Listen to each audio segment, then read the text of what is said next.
안녕하세요. 그러면 이제 다음 수업을 이어서 진행하도록 하겠습니다. 제가 조금 전까지 대지에 관해서 보고 있었는데요. 대지에서는 일단 지목과 용도 지역 이 두 가지를 보는 것이 굉장히 중요합니다. 지목은 어떻게 보면 뭐라고 해야 될까? 성별이나 인종 이런 것처럼 어느 정도 확정이 되어 있는 상태. 그래서 이 지목을 다른 지목으로 변경하는 것 자체가 좀 까다롭기도 하고 비용도 많이 들어갈 수가 있는 그런 한계를 뜻하고요.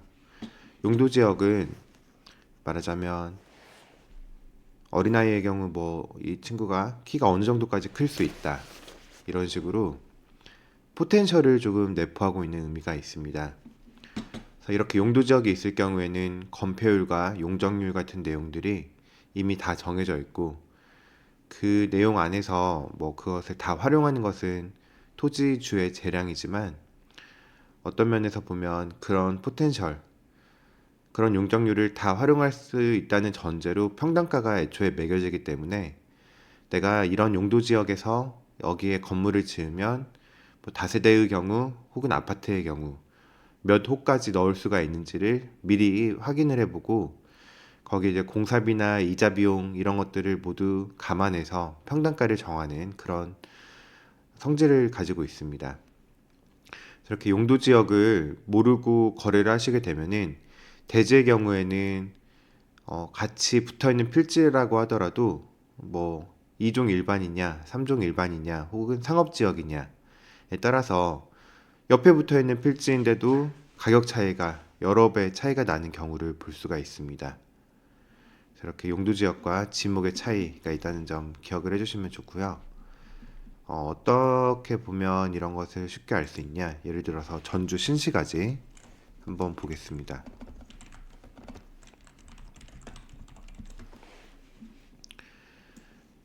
신시가지 같은 경우에도 이렇게 보시면은 신시가지 도청 앞에 있는 부분 그리고 여기서 길만 건너가서 있는 이 지역 더샵 아파트가 있죠. 그래서 이 구역과 이 구역의 용적률 자체가 크게 차이가 나는 구성을 가지고 있습니다. 네이버 지도에서 이런 것들을 쉽게 볼 수가 있는데요.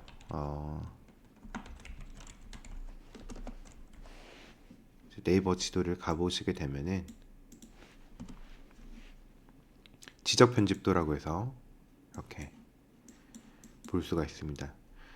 저희가 토지 거래할 때는 핑크색 땅을 좋아하죠. 보통 핑크색 땅은 중심 상업 지역으로 되어 있고 이렇게 아까 이제 지도에서 보았던 더샵 아파트 쪽은 이제 3종 일반 주거 지역으로 되어 있습니다. 이 두 가지 지역의 차이는 이제 뭐 영업할 수 있는 업종의 차이도 물론 있지만 건폐율과 용도 지역의 차이가 굉장히 크기 때문에 그런 면에서 토지 가격에 미리 반영이 된다. 이렇게 보실 수가 있겠습니다. 더 자세히 한번 살펴보겠습니다. 건폐율이라고 하는 것은 이제 대지 면적 가운데서 최대한 건축을 할 수 있는 면적을 나타내는 비율이다. 그래서 대지가 이렇게 있을 때 어떤 필지로 거래된 혹은 여러 가지 필지로 거래된 대지 안에서 건축물의 바닥 면적, 그러니까 1층의 면적이 어느 정도 되는지 바닥 면적만을 딱 놓고 봐서 토지 면적 대비 1층 바닥 면적의 비율이 이제 건폐율이 되겠습니다. 상업 지역의 경우에는 건폐율이 굉장히 높아지게 돼서 건물이 촘촘하게 붙어 있게 되죠.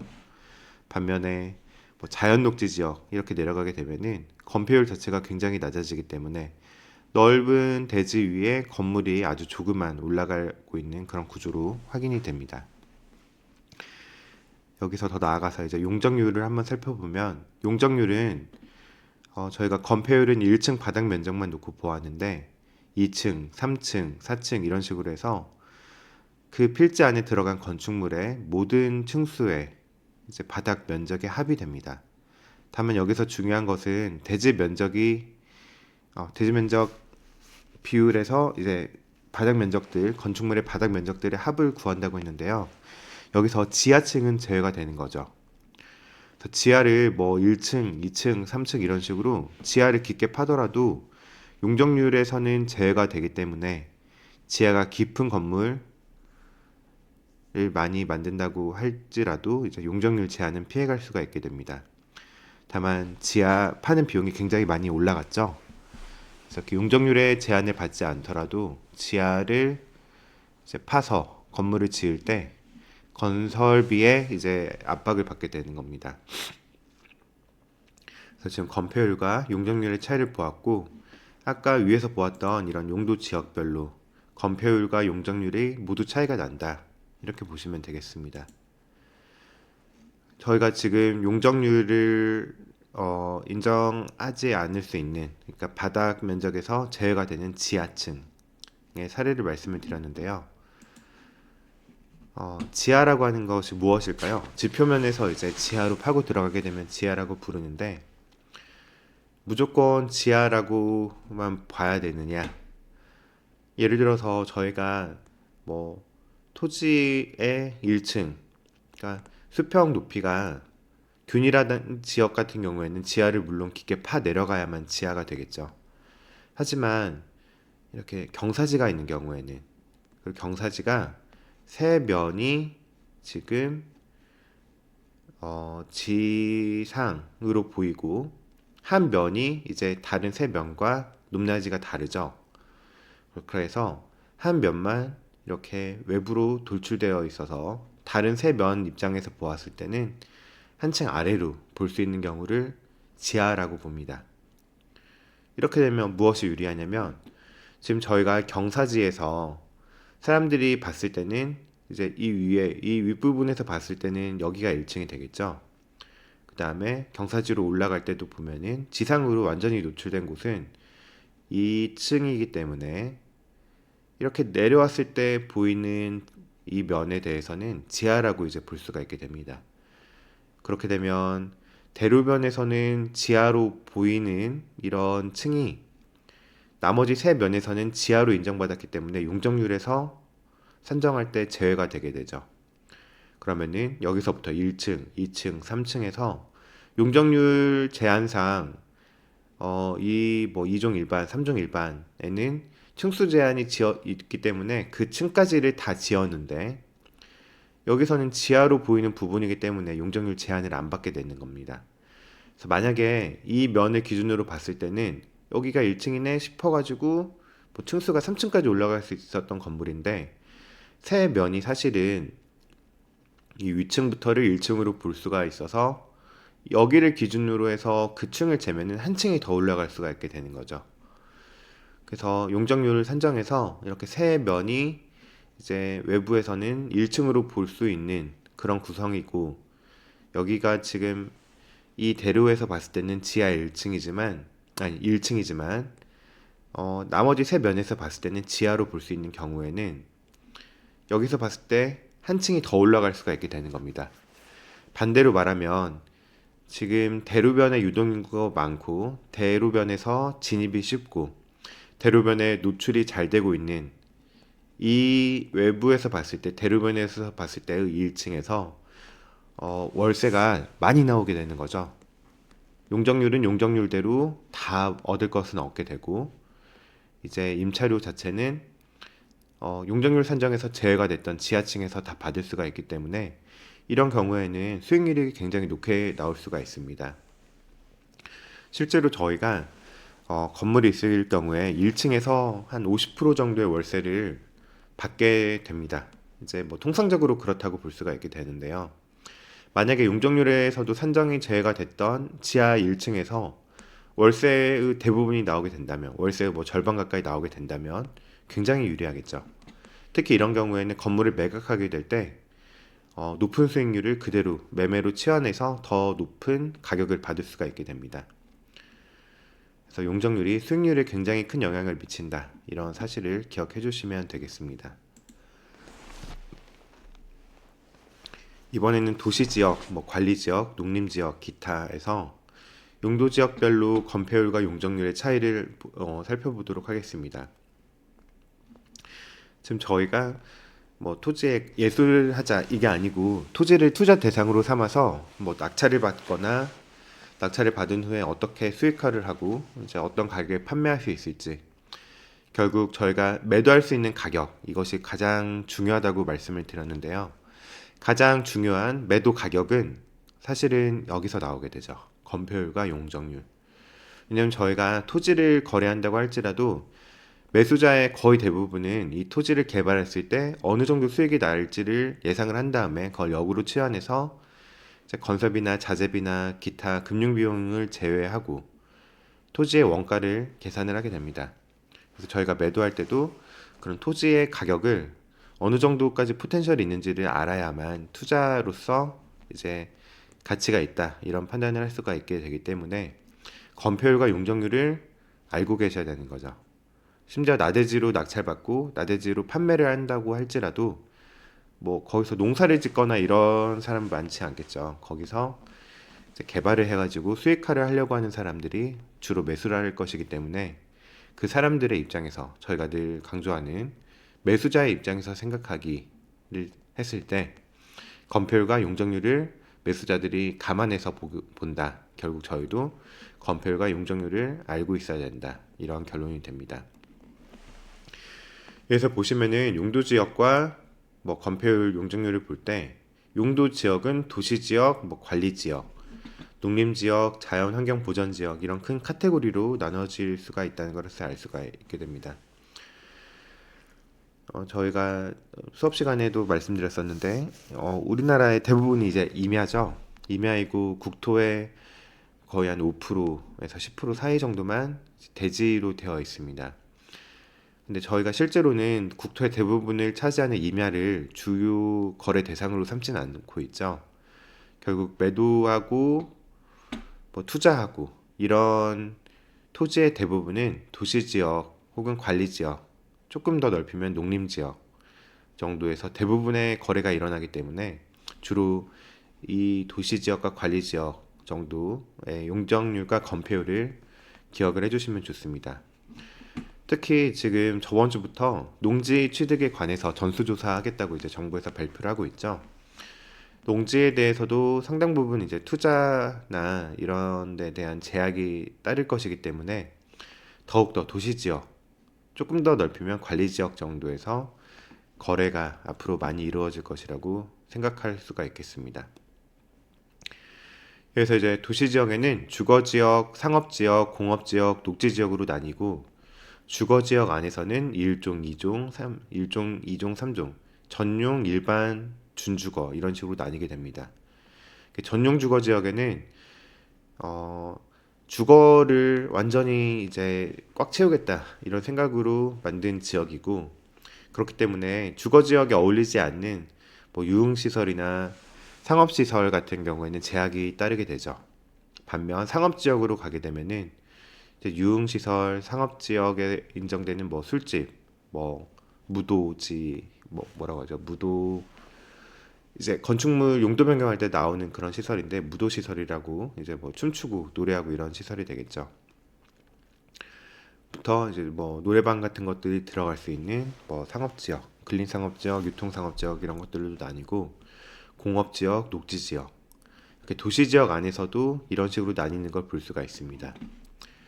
조금 전에 지도를 다시 가져와서 한번 살짝 보면요. 이제 저희가 주로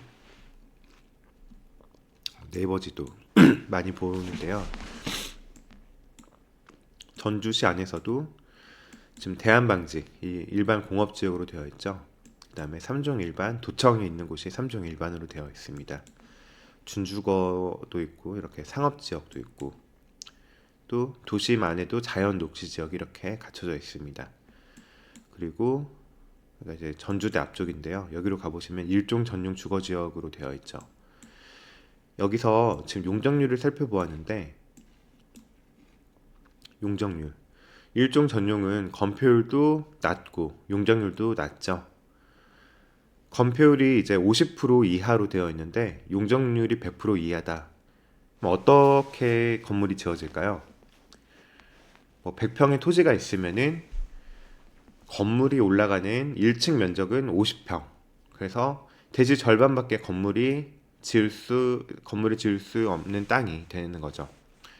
그 절반에서 건물을 짓는다고 했을 때 용적률은 또 100%가 됩니다.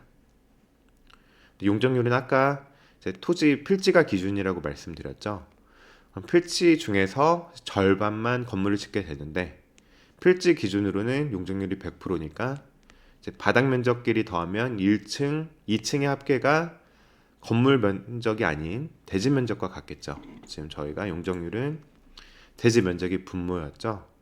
그래서 1층, 2층 더한 게 대지 면적과 같아야지 100%가 되겠죠. 그러면은 여기서도 일종 전용에서는 용적률 100%라 함은 건물을 지어서 1층과 2층 면적의 합계가 대지 필지 면적을 초과할 수가 없게 되는 겁니다. 이하기 때문에. 이런 일종 전용 주거지역이 어디냐? 이렇게 전주대 앞에 이제 단독주택들이 많이 들어가 있는 지역이 되겠죠. 그래서 실제로 이것을 뭐 위성 지도로 보시면은 여기에 있는 건물들은 이제 일종 전용 주거지역이었었기 때문에 건물들이 다 낮습니다. 그래서 건물 필지 면적이 분모로 잡았을 때 1층, 2층 면적의 합이 100%를 넘어가면 안 되는 거죠. 뭐 층수 제한은 없기 때문에 3층으로 올린다 하고 할지라도 1층, 2층, 3층 다 합쳐가지고 건물 필지 면적을 넘어갈 수가 없기 때문에 이렇게 묶어놓으면 당연히 소규모 저층 주거 단지가 되고 그렇게 되면 조금 더 쾌적하고 시야가 확보되는 그런 구성이 될 것이고요. 아까 중심 상업 지역은 용적률이 1,500%였죠. 이렇게 되면은 건물 면적이 이제 대지 면적의 90%까지 지을 수가 있기 때문에 건물이 한 필잔에 꽉꽉 차게 됩니다.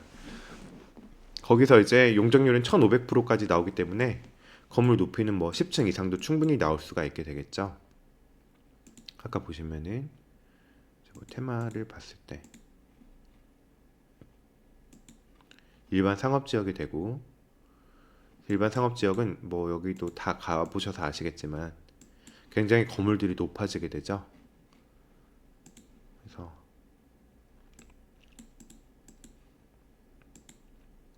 보시면 이렇게 높은 건물들이 들어갑니다.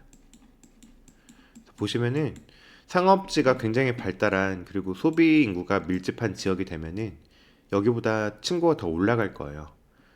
근데 뭐 10층짜리로 꽉 채워서 짓는다고 하더라도 이제 임차가 잘 안 나갈 것이기 때문에 임차 나갈 것까지 계산을 해가지고 지금 층고가 계산이 된 것입니다. 그렇게 해서 저희가 지금 이렇게 일종 전용 뭐 상업지역 용적률만 보더라도 이제 가치가 달라지는 것을 알 수가 있겠죠.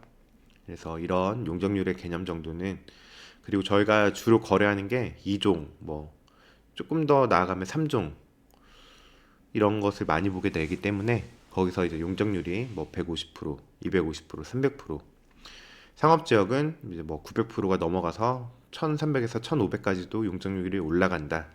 이런 것들을 기억을 해주시면은 조금 빠르게 계산할 때 도움이 됩니다.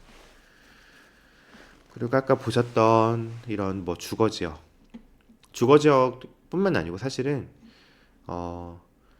일조사선과 북도로의 개념을 이제 대략적으로 알고 계시면 도움이 되는데 이제 일조사선과 북도로는 조금 뒤에서 살펴보도록 하겠습니다. 그리고 구체적인 용적률은 이제 요 조례별로 조금씩 퍼센티지는 차이가 날 수가 있어요. 그래서 10% 20% 정도 아래 위로는 조례별로 조금씩 완화해주고 이런 것들도 있습니다. 전주시도 지금 한옥마을 쪽에는 조례를 개정해가지고 좀 완화를 해줬거든요. 한옥마을도 한번 살펴보시면은 한옥마을이죠. 그러면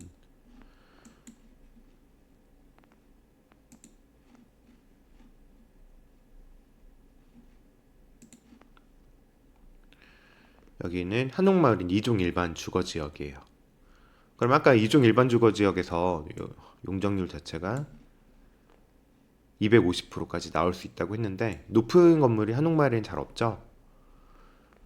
여기는 또 일반 상업지역으로 되어 있고 그래서 이렇게 용적률과 건폐율도 한옥마을 안에서도 차이가 다 있는데 여기에 높은 건물들이 안 들어온 이유는 이제 전주시청 홈페이지에서 확인할 수가 있는데요. 전주시청에서도 한옥마을은 이제 지구단위 계획구역으로 건폐율, 용적률 제한을 두고 있어서 그렇습니다. 결국 이제 용적률은 이제 크게 가이드라인이라고 볼 수가 있고 실제로 그것을 어떻게 운용할지 특정 지역에서는 조금 더 낮게 가져갈지 이런 것들은 조례별로 확인할 수가 있게 되겠죠. 저희가 이제 국회에서 법을 만들듯이 지방자치단체별로 이제 조례를 또 만들어가지고 구체적인 조례, 그런 해당 시, 군, 자치구별로 법을 만들어가지고 시행을 하게 되는 거죠. 그래서 내가 관심 있는 지역이 있다면은 그 지역의 조례 같은 것들도 조금씩 살펴보면 좋습니다. 정책적으로 이렇게 용적률을 완화해 주는 경우가 있는데 이것도 조금 뒤에서 이제 같이 살펴보기로 하겠고요. 비오톱이라는 게 있어요. 비오톱이 그린벨트 아시죠? 그린벨트는 개발 제한 구역이라고도 불리는데, 개발 제한 구역을 걸어놓고 정부에서 풀어줄 때가 있어요. 예를 들면은 개발 제한 구역이 이제 경부고속도로 주변 서울 양재로 들어갈 때 좀 많이 있는데,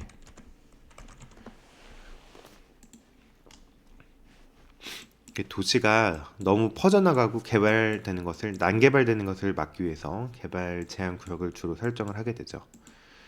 예를 들어서 이런 지역을 보시면은 뭐 토지 개발 제한 구역으로 나와 있죠. 용도 지역이 개발 제한 구역입니다.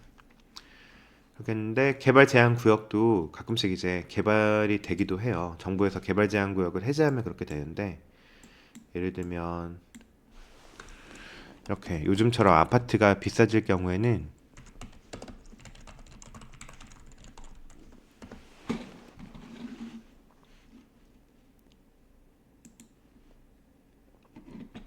개발 제한 구역 해제 가끔씩 나옵니다.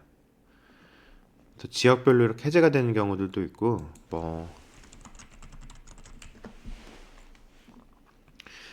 이제 내곡지구의 서울 이제 서초구죠. 이쪽에서 그린벨트 해제해서 이제 주거를 짓겠다. 최근에 나온 뉴스인데 이것도 수업 시간에 언급을 해드렸었죠. 개발 제한 구역 해제는 가끔씩 이제 나오는 뉴스가 됩니다. 그런데 개발 제한 구역보다 더 빡센 곳이 있어요. 이제 바로 비오톱이라는 곳인데, 비오톱 한번 살펴보시면은 비오톱은 그냥 죽어도 개발 안 된다. 불가, 절대 불가. 개발 제한이죠. 제한은 제한이지만 뭐 제한이 풀리는 것을 염두에 두고 만들어진 표현인데, 비오톱은 절대 불가합니다. 예를 들어서 이런 곳을 한번 볼까요? 여기도 토지.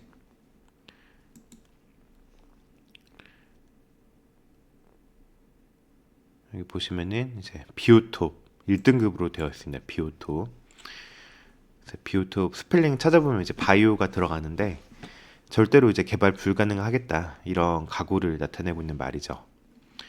여기가 이제 경부고속도로, 올림픽대로를 타고 가시다 보면은 흑석동 지나갈 때 아파트 사이로 이제 갑자기 숲이 하나 나오거든요.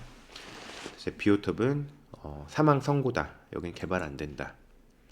근데 물음표가 있죠. 물음표. 왜 사망 선고 물음표일까요? 비오톱은 이제 개발이 안 된다는 말인데, 용적률 계산에 들어간다.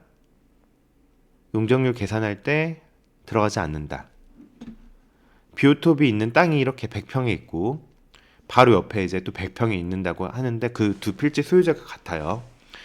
그러면 합쳐서 200평인데 200평을 가지고 있는 소유주가 건물 짓는다고 할 때 이제 건물 지을 수 있는 땅은 100평만 되겠죠. 근데 건폐율을 잡을 때 지을 수 있는 땅 100%의 50%일까요? 용적률도 그 100평에 해당해서만 100% 용적률을 인정할까요? 그렇지는 않고 이제 비오톱까지 포함해서 할 수가 있겠죠. 그래서 만약에 내가 개발을 해야 되는데 비오톱 소유주가 이 땅 죽어도 개발이 안 돼. 근데 그 땅을 붙어있는 소유주가, 개발되는 필지의 소유주가 매수한다고 하면 비오톱과 붙어있는 그 개발이 되는 필지를 합쳐가지고 이제 건폐율과 용적률을 계산을 할 수가 있기 때문에 지을 수 있던 땅에는 그 땅의 건폐율, 여기는 50%라고 되어 있지만 실제로는 비오톱 포함해가지고 50%라고 이제 계산이 되기 때문에 가지고 있는 땅을 100% 활용할 수가 있게 되는 거죠. 그래서 이런 것들 아는 분들은 또 아름아름 활용하고 있고 나름대로 이제 고급 정보라고 할 수가 있겠습니다. 물론 이제 비오톱 붙어있는 땅 개발되는 곳이 얼마나 있겠냐 하겠지만 평창동 이런 데 가시면 되게 많아요. 평창동. 그래서 일단 기억만 해두시고, 평창동에서 뭐 유찰이 막 계속돼가지고 감정가의 뭐 17% 이렇게 입찰 있는 물건들이 가끔 나오거든요. 그런 것들이 이제 바로 비오톱 토지라고 보시면 되겠습니다. 이번에 용적률 완화, 용적률이 이제 절대적인 것이 아니고 완화가 된다고 했죠. 근데 완화라는 개념은 이제 2종 전용 주거 지역에서 뭐 2종 일반 주거 지역으로, 뭐 3종 일반 주거 지역에서 준주거 지역으로 이렇게 변경해 주는 것이 이제 완화가 된다, 이렇게 표현을 하게 되겠죠.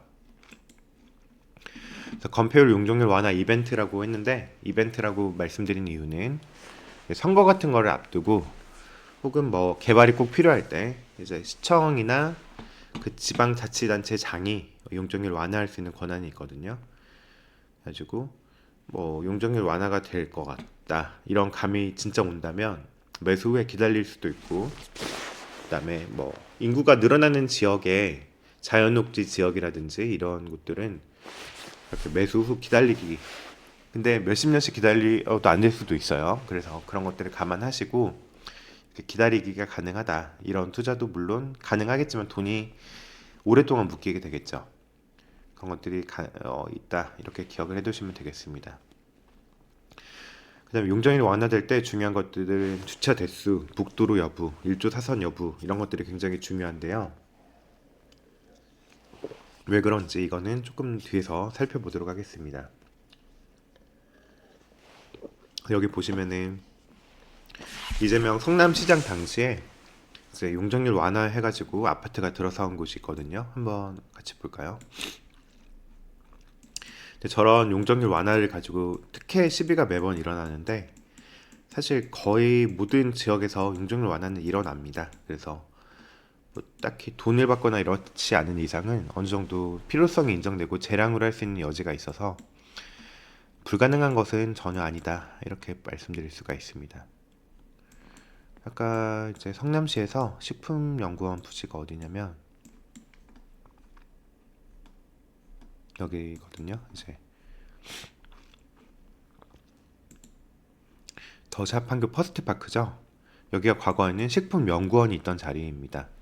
근데 주변에 필지 내용을 보시면은 이게 지목이 뭘로 되어 있느냐, 이제 아까 그 지도를 다시 볼게요.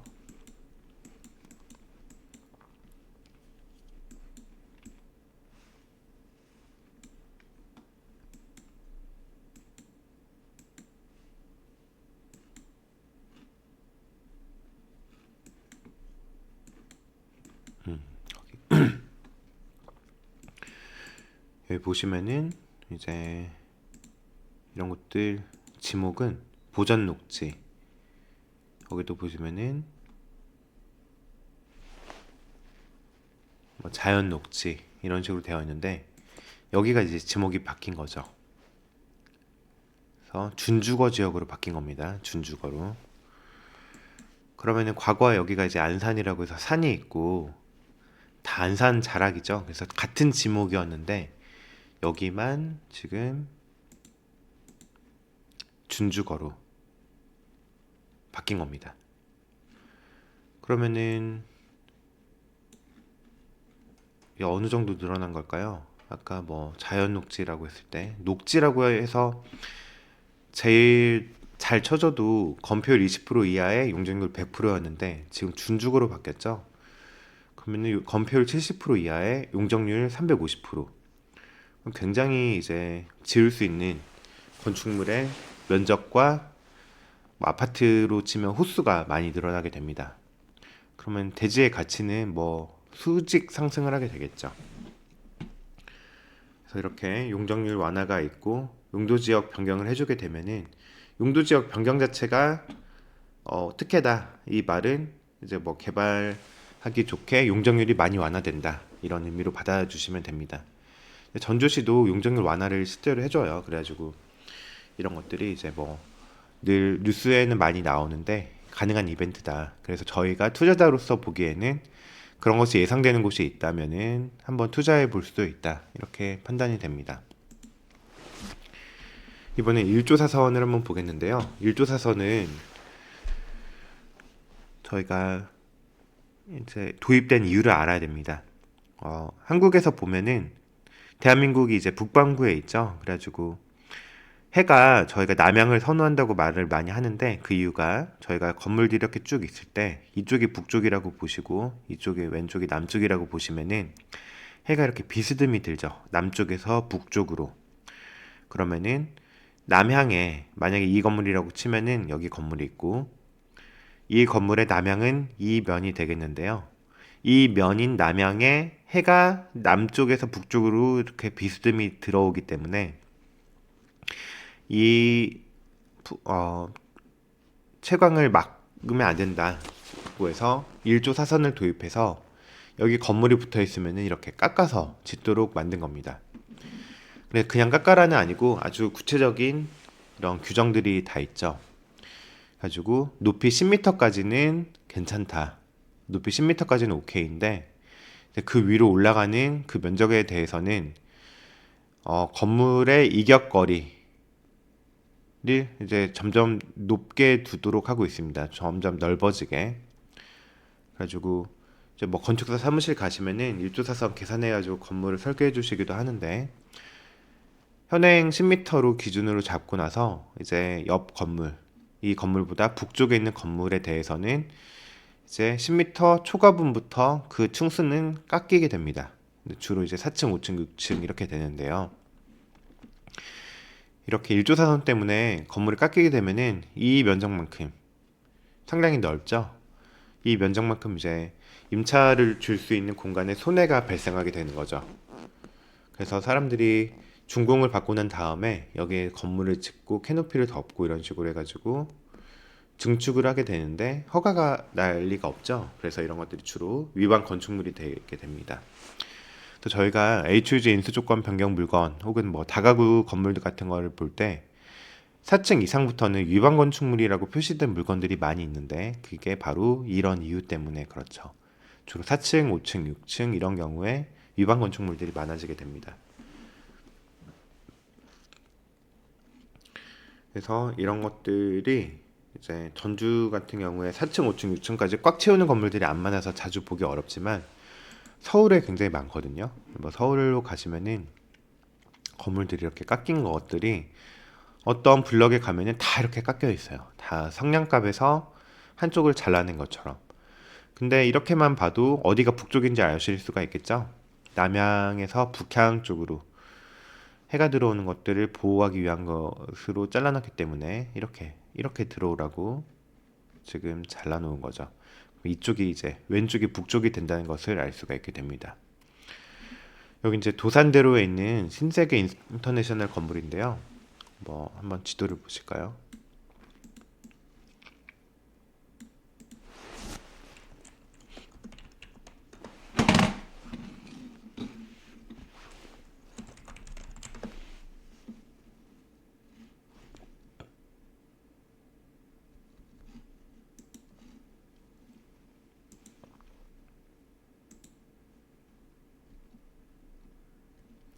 이 건물도 보시면 어디가 북쪽인지 이제 감이 오시겠죠? 이렇게 깎인 쪽이 북쪽입니다. 깎인 쪽이. 이것도 지도를 보시면은 지금 이렇게 깎여 있죠?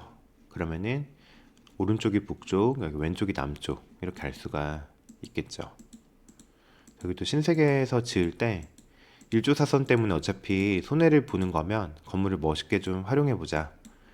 이렇게 해서 좀 건축적으로 의미 있게 멋있는 디자인을 적용을 했는데 사실 이게 일조사선의 아픔이죠. 왜냐면은 여기에 그냥 꽉 채워서 지었으면은 건물 면적에서 한 3, 40% 정도는 이제 더 임차를 맞추거나 사무실 뭐 용도에 맞게 더 활용할 수 있는 공간이 나오게 되는 거죠.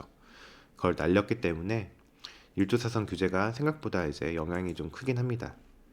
아까도 말씀드렸듯이 저희가 이제 이쪽에서 왼쪽을 바라봤는데 이쪽이 북쪽이었죠. 그래서 지금 이쪽 사선으로 깎여 있는 건물만 보더라도 북쪽이 오른쪽이다. 이렇게 알 수가 있게 되겠죠. 이쪽이 북쪽이죠.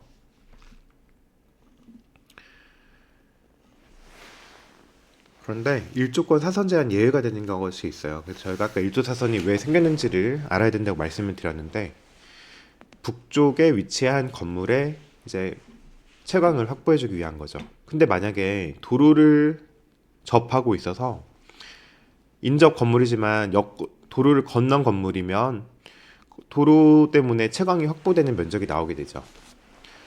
그래서 그런 경우를 저희가 이제 북도로를 낀 건물은 일조사선 제한을 받지 않는다, 이런 식으로 표현을 하기도 합니다. 그래서 아까 뭐 지도에서도 보셨지만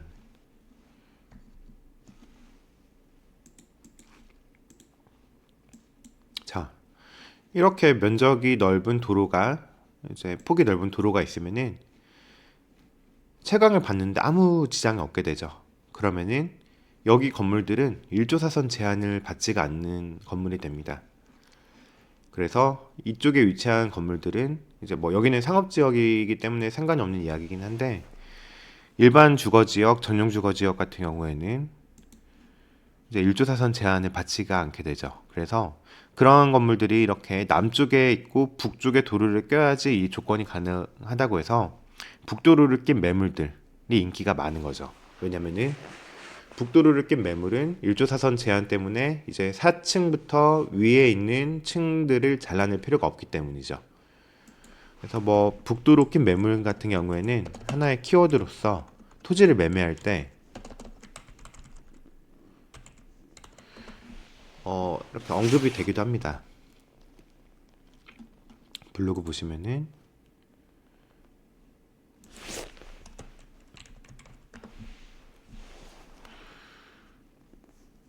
바로 찾으려고 하니까 안 나오는데요. 북도로 접한 물건, 그죠? 북도로를 접한 물건들이 가격이 조금씩 더 나와요. 특히 경기도 안으로 들어가면은 굉장히 중요해지죠. 북도로 낀 부지는 뭐 거의 한 층 정도 수익이 난다. 뭐 깎인 면적이 넓어질수록 수익은 더 차이가 나겠죠. 그래서 지금 서울시에서 용적률 완화한다, 선거를 앞두고 뭐 용적률 완화는 매번 나오는 뉴스라고 말씀을 드렸는데요. 용적률 완화하더라도 일조사선을 적용하게 되면은 의미가 없는 경우들이 많습니다. 왜냐하면 용적률이 완화돼서 더 높이 지어야 되는데, 높이 지어야 되지만 일조사선이 들어가지고 깎이게 되면은 높이 지을수록 점점점 이렇게 뾰족하게 되는 거죠. 이 건물처럼. 그러면은 어느 지점부터는 이제 더 높이 짓더라도 어차피 아무 공간으로 활용을 할 수가 없게 되기 때문에 의미가 없게 되는 경우가 발생을 하게 되는 겁니다.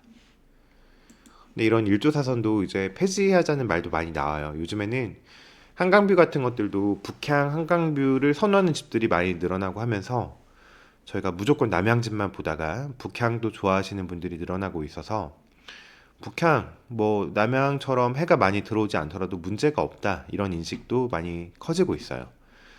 그래서 도로사선도 과거에 있다가 폐지가 돼버렸거든요. 도로사선도 도로에 건물들이 너무 높이 양옆에 있으면은 뭐 시야에 방해가 된다, 이런 식으로 해서 있었던 규제인데 90년대 정도에 이제 폐지가 됐단 말이죠. 그러면은 일조사선도 나중에는 폐지가 될 수도 있지 않겠나 하는 생각도 좀 듭니다.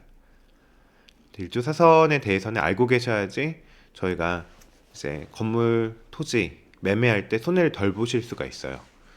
토지인데 북도로를 낀 매물이다, 그러면은 북도로 매물이 아닌 물건과 가격이 비슷하면 당연히 이득이 나기 때문에 빨리 잡으셔야 되는 거고요. 그 다음에 경매로 나온 토지가 북도로를 끼고 있는 도로, 북도로를 끼고 있는 필지, 이런 경우에는 당연히 낙찰받으면 좋습니다. 그래서 이제 저희가 토지에 대해서는 평당가 위주로 보시라고 말씀드렸는데, 평당가 체크하실 때 북도로를 꼈는지 이런 부분도 같이 확인하시면 좋겠다, 이렇게 말씀드릴 수가 있죠.